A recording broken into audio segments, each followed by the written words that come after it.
Piège, un film de 1939 de Robert Siodmak, scénario de Jacques Companèse et Ernest Neubach, avec dans les rôles principaux Marie Déa, Madi Berry, Milly Matisse et Maurice Chevalier, Pierre Renoir, Éric von Stroheim, André Bruno, Jacques Varenne, Jean Temerson et Jean Brochard. Le sujet: à Paris, plusieurs jolies femmes et sans attache familiale disparaissent mystérieusement.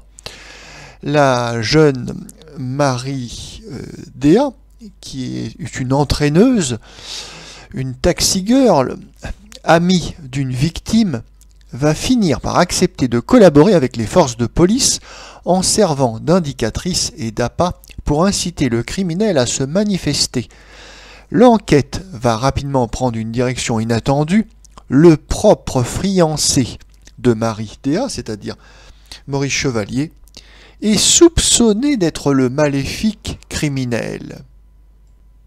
Ce film, qui sort en décembre 1939, connaîtra un grand succès commercial. Il faut dire qu'il appartient à un genre qui, dans les années 30, en est à ses débuts. C'est le film de serial killers et plus précisément de criminels sexuels qui donc cumulent les assassinats de jeunes filles. Alors évidemment, pour des raisons de censure, ces films dans les années 30, on peut en voir quelques-uns, mais ils ne constituent pas un genre à part entière, ce qui sera le cas après-guerre. Alors bon, la recette du succès est aujourd'hui bien connue, mais elle est neuve, inédite à l'époque. Il s'agit, sous couvert d'une enquête policière classique, de passer en revue un certain nombre de situations scabreuses et d'étudier avec une certaine complaisance et un certain voyeurisme des cas de perversion sexuelle, ce qui pimente évidemment un peu l'intrigue policière classique. À cet égard, le film Piège est réussi, et d'autant plus qu'il y a un suspense supplémentaire dans le film, à savoir que Marie Déa, qui interprète donc la jeune fille qui est l'appât de la police pour démasquer le pervers sexuel, donc Marie Déa soupçonne fortement son fiancé, Maurice Chevalier, et donc le suspense est bien mené. On se demande jusqu'au bout si le gentil Maurice Chevalier est ou non un détraqué sexuel.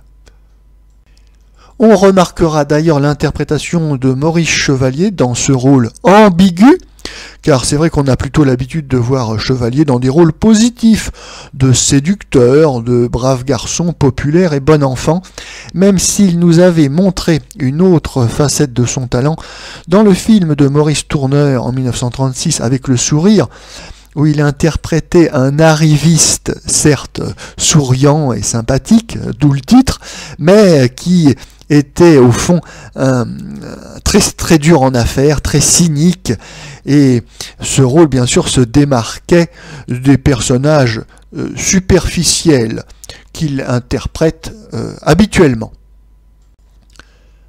Il faut dire que à la ville, Maurice Chevalier était un personnage assez pessimiste, pour ne pas dire neurasthénique, et qu'il avait toutes les ressources intérieures pour interpréter avec beaucoup de vérité les personnages complexes et inquiétants.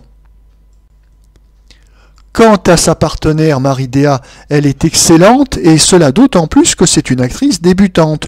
Ça n'est que son 3e film, et en fait son premier en tant que vedette, et donc elle n'est pas simplement une jolie femme, une jolie actrice comme tant d'autres, elle a un petit côté rusé et malin qui convient tout à fait à son personnage de taxi girl, enfin d'entraîneuse, qui est une mouchard, on peut le dire, de la police.